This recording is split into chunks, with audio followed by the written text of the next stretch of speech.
नमस्कार मित्रांनो, आज या व्हिडिओमध्ये आपण बघणार डिस्कॉर्ड वरती इंटरनॅशनल क्लायंट्स कसे शोधायचे. क्या बक रहे हो मादर. तसं मी पण पहिल्यांदाच ट्राय करणार आहे. तोपर्यंत तुम्ही हा बुलेटचा व्हिडिओ बघा.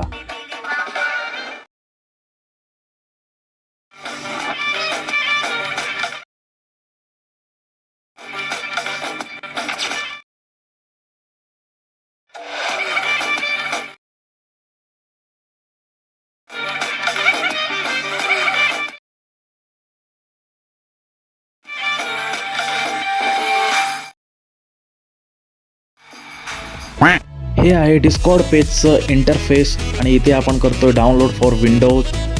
हे बघा, डिस्कॉर्ड डाउनलोड होते. इथे आपला ईमेल, युजर नेम, पासवर्ड आणि डेट ऑफ बर्थ टाकायची आणि क्रिएट अकाउंट क्रिएट झाल्यानंतर इथे मला काही घंटा समजत नव्हतं. आपण केला chart skip. Video editing search केल्यानंतर इथे आपल्याला मिळालेले आहेत सर्व व्हिडिओ एडिटिंगचे पेजचे सर्व्हर्स. चला तर मग इथे आपण पहिल्याच पेजला क्लिक केलेलं आहे कारण तिकडे 4900 मेंबर्स ऑनलाईन दाखवत आहेत आणि अशा प्रकारे इथे पण आपल्याला काही घंटा समजलेला नाहीये. तर फायनली आपण एका क्लायंटला मेसेज केला, पण तो मेसेज डिलिव्हर झाला नाही कारण आपला अकाउंट इथे पूर्ण व्हेरीफाईड झाला नाही.